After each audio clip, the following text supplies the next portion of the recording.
সবুজে অধ্যুষিত এই জনপদ সাতক্ষীরার কলারোয়া উপজেলা সদরের।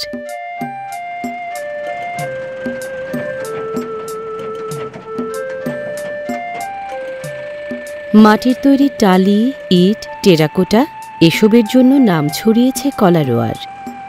কারখানার সমস্ত কাজই মাটিকে কেন্দ্র করে। দূর দূরান্ত থেকে ট্রাক্টরে মাটি বহন করে কারখানায় নেয়ার মধ্য দিয়েই শুরু হয় দিন।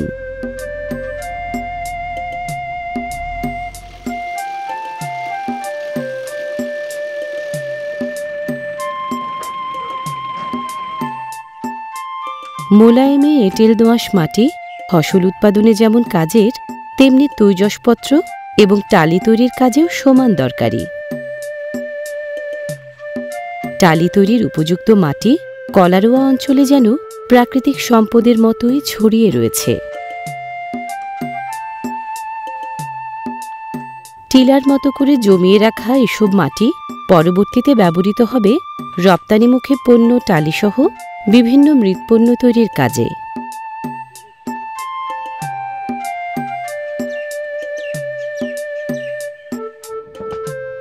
কোদালের কোপে ঝরে ঝরে পড়া মাটি এই টিলা সদৃশ্য স্তূপের পাদদেশে ফেলে তৈরি হবে মণ্ড, কাদার মণ্ড। টালি তৈরির আগে ভালোভাবে মণ্ড তৈরি করে নেওয়া অতি জরুরি একটি বিষয়।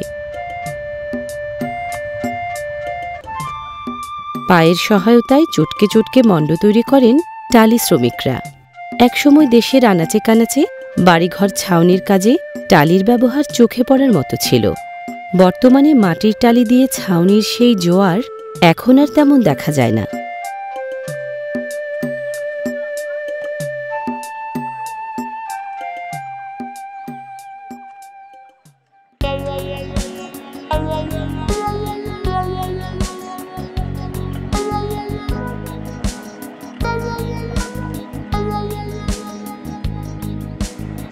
লোহার ঘূর্ণায়মান দাঁতের চাপে নরম মাটি চটকে মিহি হয়ে যাচ্ছে। মাটির সেই মিহি লেই বেরিয়ে আসছে মেশিনের একপাশে সংযুক্ত পাইপের মাধ্যমে। বারবার এভাবে মেশিনের মধ্য দিয়ে পিষে নরম মাটিকে প্রস্তুত করে নেওয়া হয় ইট, টালি বা টেরাকোটা তৈরির জন্য। মাটির ঢিপির পাদদেশে আগে থেকে প্রস্তুত করে রাখা হয়েছে কাদা। ময়দার মতো ছেনে ছেনে এই কাদাকে যে কোনো দ্রব্যাদি তৈরির জন্য দারুণভাবে প্রস্তুত করা হয়েছে।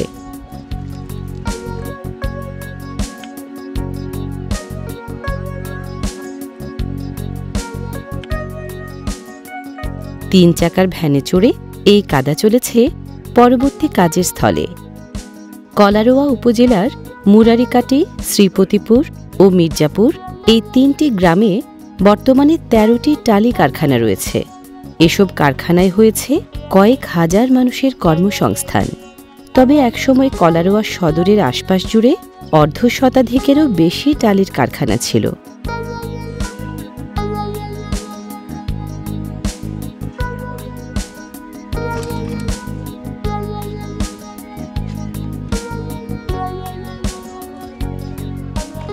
কাদা যেন ভ্যানে বা হাতে বানানো ঠেলাগাড়ির পাটাতনে লেগে না যায়, সেজন্য পোড়ামাটির গুঁড়ো ছড়িয়ে দেন শ্রমিকরা।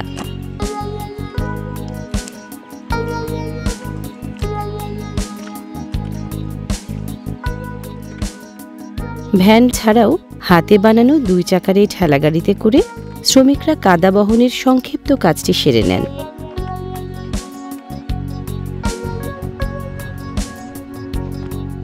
কারখানার যে স্থানটিতে টালি বা অন্য কোনো পণ্য আকৃতি পাবে, সেই চাতালের মধ্যে কাছাকাছি স্থানে কাদা নিয়ে স্তূপ করা হয়।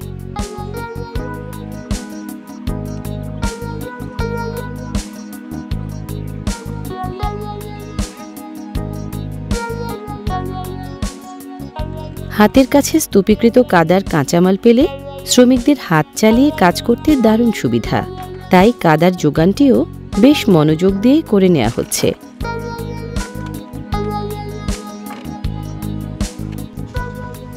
কাদামাটি নিয়ে কাজ খুবই পরিশ্রমের।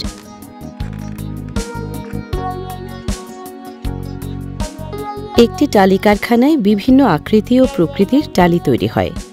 এর মধ্যে ফেক্সঅ্যাঙ্গুলার, রেক্ট্যাঙ্গুলার, হেড ড্রাগুলার, skirting, stamp, hexagonal, square, roof, bricks, skirting প্রোভেনসালে ও ফ্লোর টালি উল্লেখযোগ্য। কারখানাগুলোতে 15 থেকে 20 প্রকারের টালি তৈরি হয় হররোজ।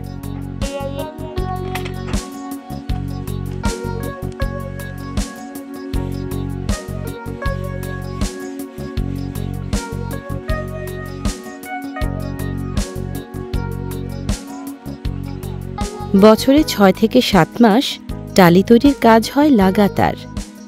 সাধারণত অক্টোবর মাস থেকে শুরু হয়ে মে-জুন পর্যন্ত চলে টালি তৈরির কাজ। বর্ষা মৌসুমে টালি তৈরি বন্ধ থাকে। এ কাজে নিয়োজিত মৃৎ শ্রমিকদের দৈনিক মজুরি কাজভেদে 500 থেকে 1000 টাকা পর্যন্ত হয়ে থাকে।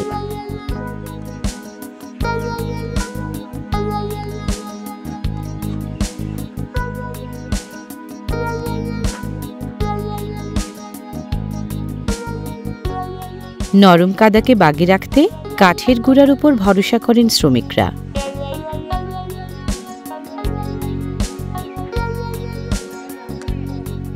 এ ধরনের টালি তৈরিতে মাটি একটু বেশি নরম রাখতে হয়। কাঠের গুঁড়ো খুব মিহি না হলেও চলে।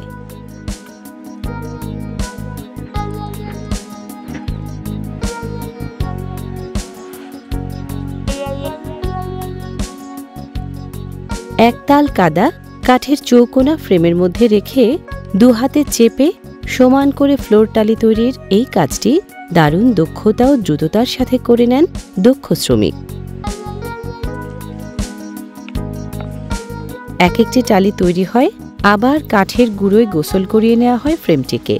আবারও চলে একই ঘটনার পুনরাবৃত্তি। এভাবে চলতে থাকে একের পর এক। মেশিন না হলেও খানিকটা মেশিনের মতোই নির্ভুল দ্রুততায় কাজটি সম্পন্ন হয়।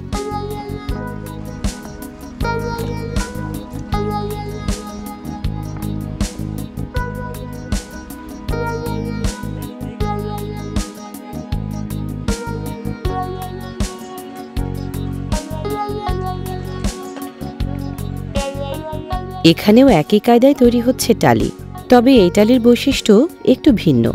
খানিকটা লম্বাটে চেহারার এই টালিও নিমেষেই কাদা থেকে টালিতে রূপ নিচ্ছে দক্ষ হাতের ছোঁয়ায়।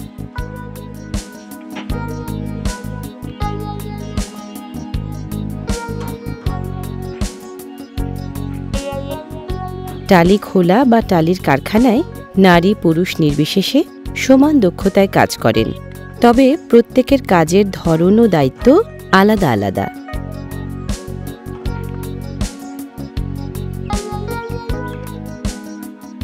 এখানটায় নিবিষ্ট মনে মাটির ক্যানভাসে নকশা ফুটিয়ে তুলতে ব্যস্ত একজন টেরাকোটা শিল্পী, যেন কোনো সাধকের একাগ্র চিত্তে সাধনা। মনের আবেশে অতি সন্তর্পণে কাদায় কাদা স্থাপন করে তিনি ফুটিয়ে তুলছেন অপূর্ব এক গ্রামীণ দৃশ্য।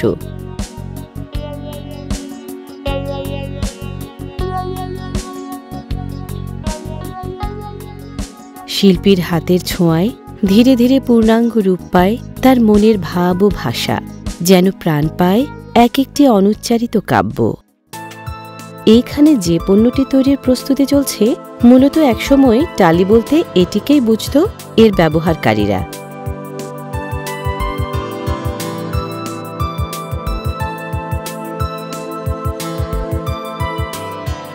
তবে সময়ের সাথে সাথে দ্রব্যাদির ব্যবহারে বৈচিত্র্য এসেছে, পরিবর্তন এসেছে ব্যবহারকারীর রুচিরও, প্রসার ঘটেছে পণ্যের রকম ফেরেও। চাহিদা বুঝে তাই নানা ধরনের টালি উৎপাদন হয় কারখানাগুলোতে। বর্তমানে এই টালিকে ছাদ টালি হিসেবে অভিহিত করা হয়। ছাদ টালি তৈরির কাদার খামির মেঝে টালির খামিরের চেয়ে খানিকটা শক্ত থাকে। পাশাপাশি এতে ব্যবহৃত হয় পোড়ামাটির মিহি ধুলা।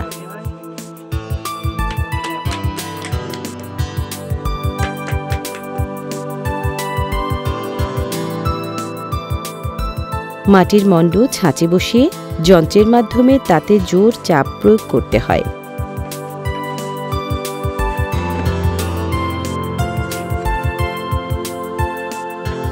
চাপের চোটে ছাঁচের উপরে ও নিচের নকশা নরম কাঁচা টালির দুপাশে দুই ধরনের আকৃতিতে ফুটে ওঠে।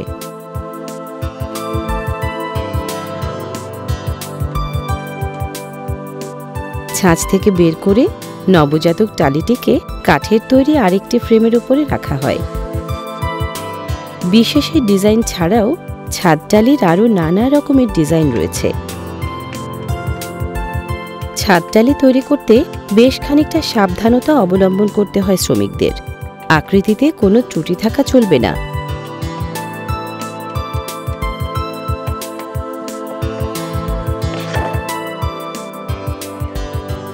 একসময় মাটির বাড়ির ছাউনি হিসেবে এই টালির দারুণ কদর ও ব্যবহার ছিল। মাটির বাড়িও এখন যেমন চোখে পড়ে না, তেমনি এই টালিতে ছাউনির চলও কমে এসেছে। তবে দেশে চল কমলেও চাহিদা বেড়েছে ইউরোপ, আমেরিকা সহ নানা দেশে। তাই এখানকার তৈরি টালি বিদেশেও রপ্তানি হচ্ছে। এক একজন টালি শ্রমিক আধা যান্ত্রিক মেশিনের সাহায্যে 900 থেকে 1000 পিস এ ধরনের টালি তৈরি করতে পারেন। মেশিন বেশি থাকলে টালির সংখ্যাও বাড়ে। এভাবে রোদে শুকাতে দেওয়া হয় সদ্যজাত টালিগুলোকে। টালিগুলো পোড়ানোর আগে প্রায় 72 ঘন্টা রোদে শুকাতে হয়। বাংলাদেশের বিভিন্ন জেলায় এই ধরনের রুফ টালির চাহিদা বেশি। তবে ফ্লোর টালি, ওয়াল টালি ও টেরাকোটা টালি বিদেশে বেশি রপ্তানি হয়। বর্তমানে এখানকার টালি Italy, America, Canada, Spain, Portugal, Netherlands, England, Germany, Korea, Dubai সহ বিভিন্ন দেশে রপ্তানি হয়। খুলনা ও ঢাকার বিভিন্ন রপ্তানিকারক প্রতিষ্ঠান এসব টালি রপ্তানির সাথে জড়িত। বছরে এখান থেকে প্রায় 12 থেকে 15 কোটি টাকার টালি রপ্তানি হয়।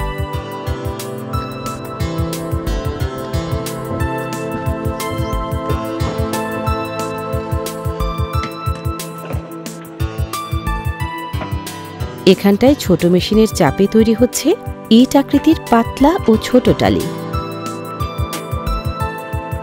এটি তৈরির কায়দা কানুনও অনেকটা ছাউনি টালির মতোই। তৈরিকারকরা এগুলোকে প্লেন টালি হিসেবে অভিহিত করে থাকেন। নিজেদের উদ্ভাবিত ডিজাইন ছাড়াও কারখানা মালিকেরা রপ্তানিকারকদের চাহিদা মতো ডিজাইনের টালিও তৈরি করেন। এতে দিন দিন তাদের অভিজ্ঞতার ঝুলি কেবল ভারী হয়ে চলেছে।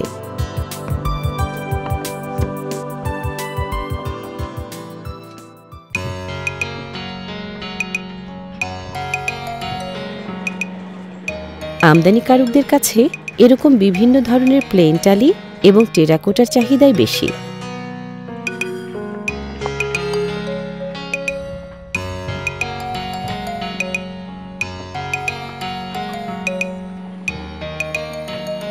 মাটির কারিগরদের মেধা, শ্রম ও মমতা দিয়ে গড়ে ওঠা এই টালি এখন রপ্তানিযোগ্য পণ্যের তালিকায় দারুণ জায়গা দখল করে নিয়েছে।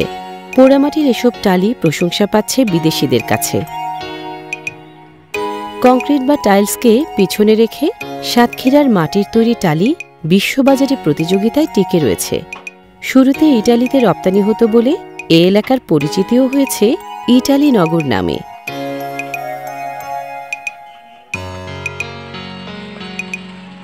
থকথকে নরম মাটি খানিকটা শুকিয়ে এলে এভাবে পিটিয়ে সমান করে দিতে হয়। হাতলওয়ালা কাঠের তক্তা দিয়ে পিটিয়ে সমান করে দিলে পোড়ানোর পর তুলনামূলক সমান বা মসৃণ টালি পাওয়া যায়। কলারোয়ায় clay tiles, Cotto Innovator, Arno export import, Kalaroa Talighar, J S. Traders, D. Chandrapal, Nikita international, Cotto Innovator limited এমন নামে রপ্তানিকারক বেশ কয়েকটি প্রতিষ্ঠান রয়েছে এখানে।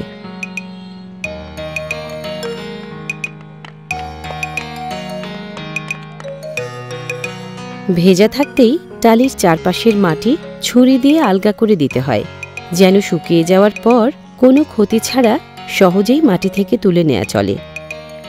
1947 সাল থেকে বংশ পরম্পরায় এখানে তারা টালি তৈরি করছেন। তাদের পূর্বপুরুষরা এই শিল্পের সাথে ভীষণভাবে জড়িত ছিলেন।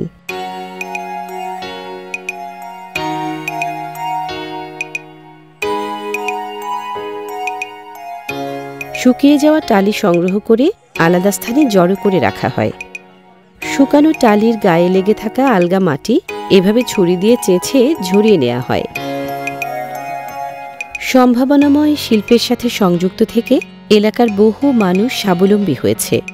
এখনও অনেকের জীবন জীবিকা বাঁধা রয়েছে এই শিল্পের সাথে।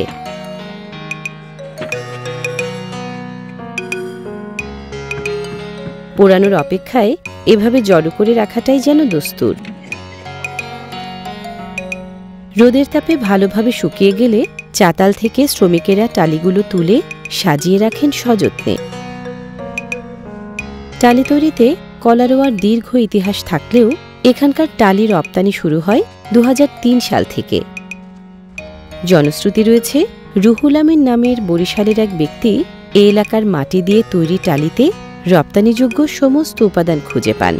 তার হাত ধরেই রপ্তানির পথ দেখেন এখানকার টালি কারখানার মালিকরা।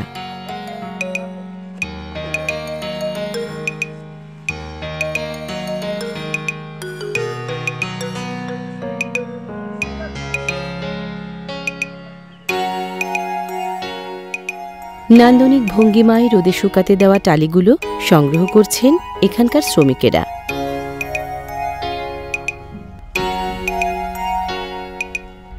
পোড়ানোর পর এগুলোই হয়তো পাড়ি দেবে কোনো সুদূর অজানায় বাংলাদেশের মাটি মন রাঙাবে কোনো ভিনদেশি মানুষের।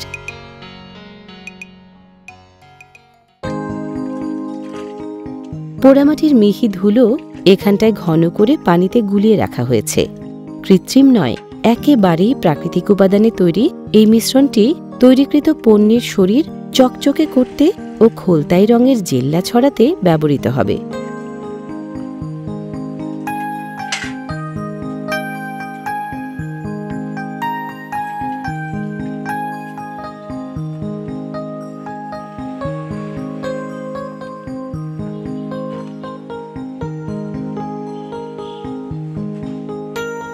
শুকিয়ে রাখা টালি আলগোছে তুলে নিয়ে মাটির দ্রবণে ডুবিয়ে চুবিয়ে সুবেশধারী বানানোর এই কর্মপ্রক্রিয়া সম্পর্কে টালিগুলো আগে থেকে জানতেই পারেনি।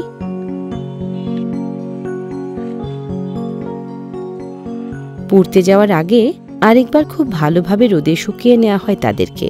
এতে বাহারি রং পাবে টালিগুলো।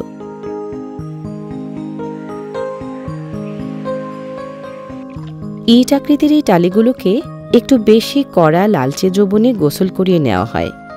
এগুলোর রং তুলনামূলকভাবে একটু বেশি লাল দেখানো হয়তো জরুরি।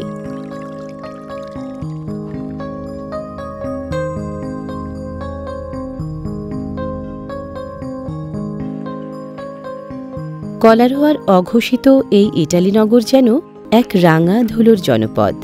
প্রতিদিন হাজারো শ্রমিকের শ্রমের বিনিময়ে এখানে তৈরি হয় এক একটি টালি। প্রতিটি টালির প্রতিটি কণায় মিশে আছে তাদের ঘাম ঝরানো শ্রমের ইতিহাস।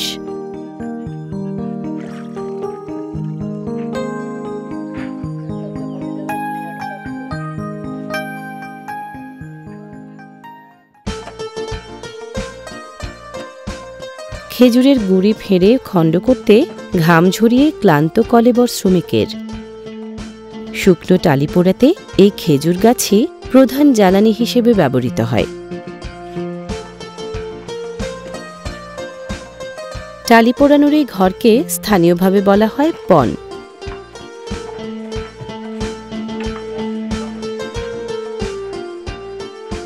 পণে সাজানো শুকনো টালির শাড়ির গায়ে ও মাঝের অংশে থরে থরে কাঁচা খেজুর গাছের ফালি করা কাঠ সাজানো হয় নিয়ম মেনে। একটি পণে একসঙ্গে ৮ থেকে ১০ হাজার টালি পোড়ানো যায়। ৪ থেকে ১৫ ঘণ্টা পুড়িয়ে তারপর পাওয়া যায় পরিপক্ক টালি।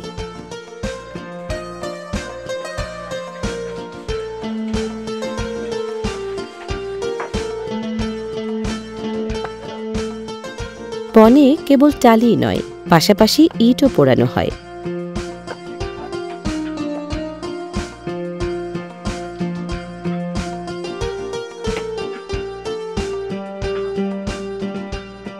পণ সাজানো দারুণ এক দক্ষতার কাজ। প্রতিটি টালি এবং ইট সমানভাবে পুড়ে পরিপক্ক হতে হবে, তাই আগুনের আঁচ যেন ঠিকমতো প্রতিটি পণ্যকে পোড়াতে পারে সে কথা মাথায় রেখেই সাজানো হয় পণ।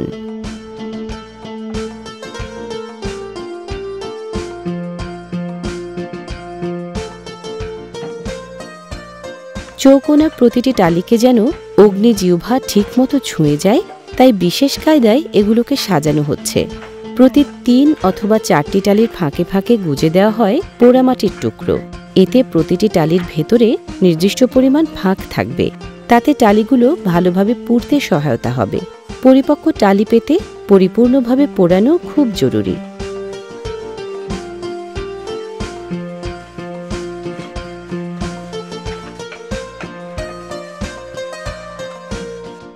প্রতি মৌসুমে সর্বোচ্চ 30 বার পণ জ্বালানো হয়। প্রতি পণে খরচ হয় প্রায় 1.5 থেকে 2 লাখ টাকা। মুরারিকাটি, মির্জাপুর ও শ্রীপতিপুর গ্রামের প্রায় 90% মানুষ এই টালি তৈরির সঙ্গে সরাসরি জড়িত। স্থানীয় ছাড়াও বাইরে থেকে এসেও অনেকে এসব কারখানায় শ্রমিক হিসেবে কাজ করেন।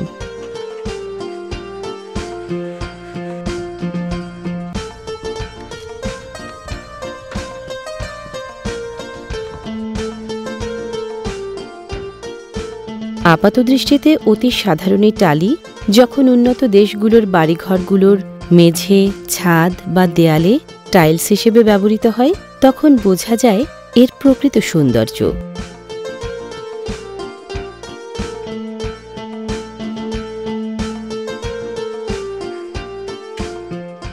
রপ্তানির পর টাইলস ও শোপিসে বদলে যাওয়া এই টালি সৌন্দর্যপ্রিয় ইউরোপীয়দের বিভিন্ন ভবন ও স্থাপনার কারুকার্যের জৌলুস বাড়ায়।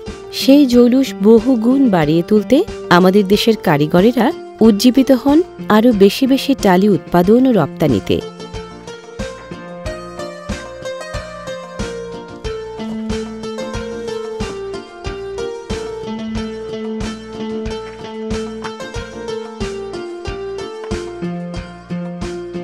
পণের জ্বালানি হিসেবে শুধু যে খেজুরের কাঠ ব্যবহৃত হয় তাই নয়, এর পাশাপাশি অন্যান্য কাঠেরও ব্যবহার রয়েছে।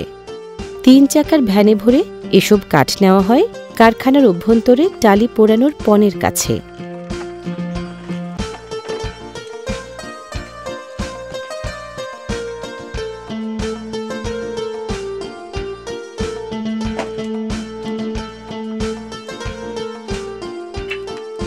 দাউ দাউ জ্বলা পণের এই আগুন তদারকিতে সর্বক্ষণ কেউ না কেউ দায়িত্ব পালন করে থাকেন।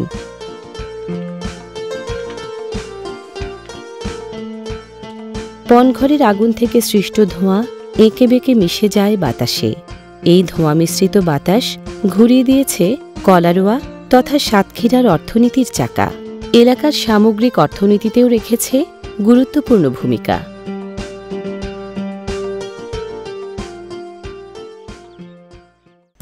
পণের আগুন নিভে ঠান্ডা হয়ে গেলে শুরু হয় পুড়ে পূর্ণতাপ্রাপ্ত টালি সংগ্রহের পালা। পণঘর থেকে টালিগুলো সংগ্রহ করে ধরন ও রকম অনুযায়ী আলাদা করে আলাদা স্থানে সাজিয়ে রাখা হয়।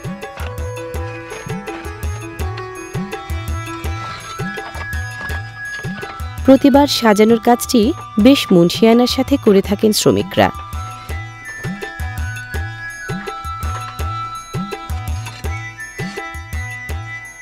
স্কোয়ার টালিগুলো সাধারণত 20 সেন্টিমিটার প্রস্থের, 30 সেন্টিমিটার দৈর্ঘ্যের ও 3 সেন্টিমিটার পুরু হয়। রেক্ট্যাঙ্গুলার টালি হয় 25 সেন্টিমিটার প্রস্থের, 50 সেন্টিমিটার দৈর্ঘ্যের ও 3 সেন্টিমিটার পুরুত্বের।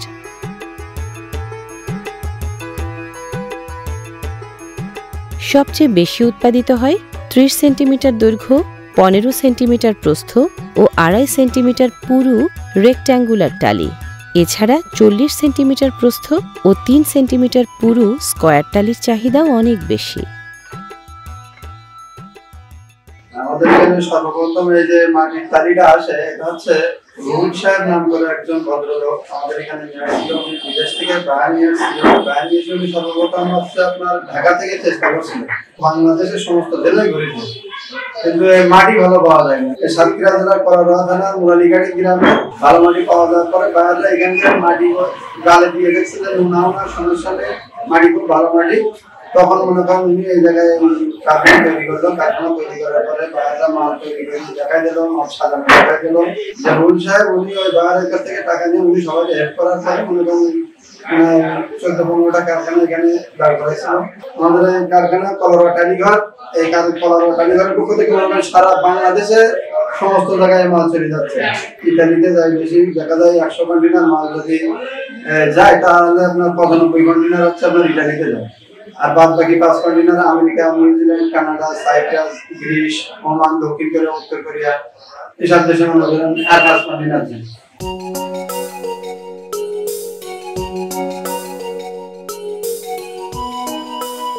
এখানটায় প্রদর্শনী ও বিক্রির জন্য নমুনা সাজিয়ে রাখা হয়েছে সুন্দর করে। প্রতিটি পণ্য রং ও পলিশ করে চকচকে করে রাখা হয়েছে।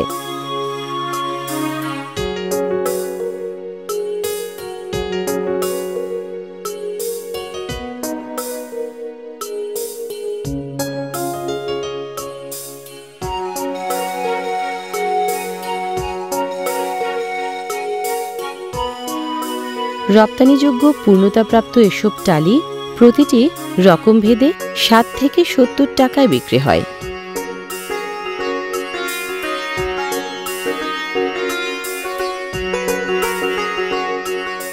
মাটির ফলকে বাংলার প্রাণ প্রকৃতি ফুটিয়ে তোলা হয়েছে টেরাকোটায়। টেরাকোটা শব্দটি একটি ল্যাটিন শব্দ। টেরা অর্থ মাটি আর কোটা অর্থ পোড়ানো। সুমেরীয় সভ্যতা, ব্যাবিলনীয় সভ্যতা, মায়া সভ্যতায় এই শিল্পের প্রচলন ছিল।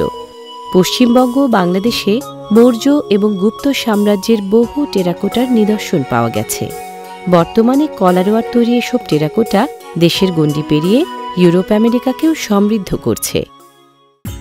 পোড়ানোর পর প্রতিটি মাটির টালিকে এভাবে শিরীষ কাগজে ঘষে মসৃণ করে তোলা হয়।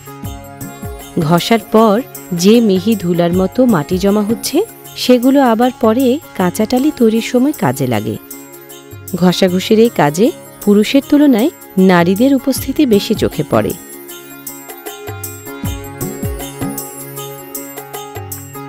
ঘষা মাজার পর টালিগুলোকে আলাদা করে আবারও সাজিয়ে রাখা হয় পরবর্তী ধাপের জন্য।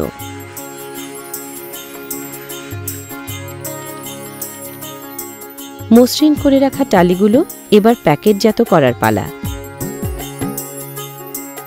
ছোট ছোট প্রতিটি প্যাকেটে নির্দিষ্ট পরিমাণ টালি ভরা হয়।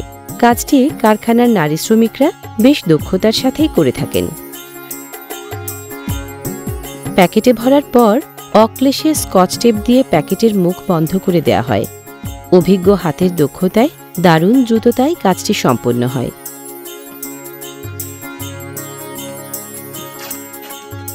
রপ্তানির ক্ষেত্রে এভাবে মোড়ক জাতের মাধ্যমে দৃষ্টিনন্দন করে তোলা হয় বিষয়টিকে।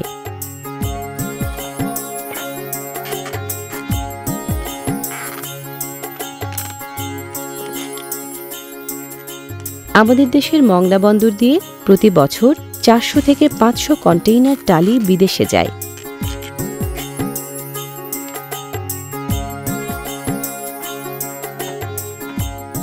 বর্তমানে বছরে প্রায় 10 কোটি টালি উৎপাদন হয় এসব কারখানায়, যা থেকে 100 কোটি টাকার কাছাকাছি বৈদেশিক মুদ্রা আয় হয়। একসময় এর পরিমাণ আরও বেশি ছিল। বর্তমানে টালি রপ্তানির মাত্রা খানিকটা কমে এসেছে। টালি শিল্পের মালিকদের দাবি 2010 সাল পর্যন্ত এই শিল্পের সুদিন ছিল।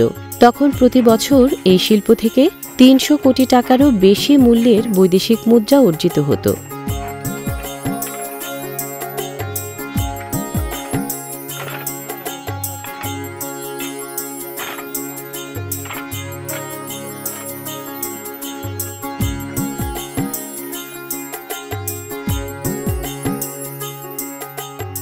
কারখানার চাতালে লাগিয়ে বড় ট্রাকে ভর্তি করা হচ্ছে নানা পদের টালি। কারখানা ছেড়ে কোথাকার টালি কোথায় চলে যাবে তার কোনো ঠিক নেই। কারখানা মালিকদের দাবি, রপ্তানির জন্য প্রতি কন্টেইনারে 15,000 পিস টালি বোঝাই করা হয়। রপ্তানির সোনালী সময়ে তারা মাসে 30 কন্টেইনারেরও বেশি টালি রপ্তানি করেছেন। বর্তমানে তা নেমে এসেছে মাত্র 4 থেকে 5 কন্টেইনারে। রপ্তানি কমে যাওয়ার পেছনে তারা আন্তর্জাতিক বাজারে অস্থিরতা, জাহাজে কন্টেইনার পরিবহন খরচ বৃদ্ধি করোনা মহামারীর প্রভাব প্রভৃতি বিষয়কে দায়ী মনে করেন।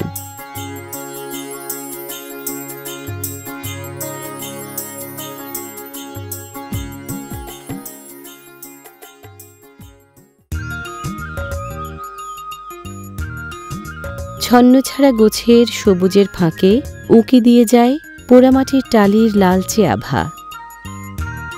দেশের কিছু কিছু অঞ্চলে এখনও মাটির টালি দিয়ে ঘরের চাল ছাউনির রেওয়াজ চলে আসছে।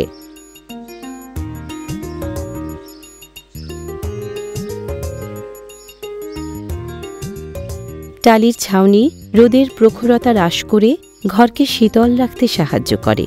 সে কারণে অনেকেই ঘরের ছাউনি হিসেবে টালি পছন্দ করেন।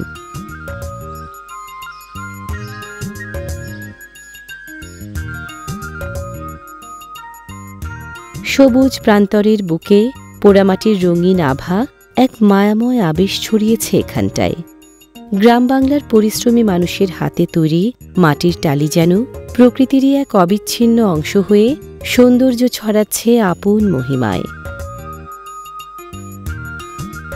কাঁচা মাটির বাড়ির ছাউনিতে পোড়ামাটির টালি যেন পরস্পরের সাথে মেতালি করেই তৈরি হয়েছে এই সমন্বয়।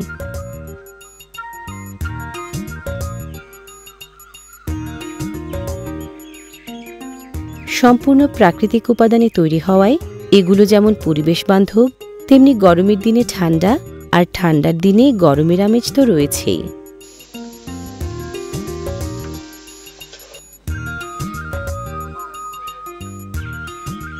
কেউ কেউ আগের পদ্ধতিতে টালি ব্যবহার করলেও অনেকে বহুতল ভবনের ছাদে রুফ টালির ব্যবহারের মাধ্যমে বাড়ির সৌন্দর্য বাড়িয়ে তুলেছেন বহুগুণ।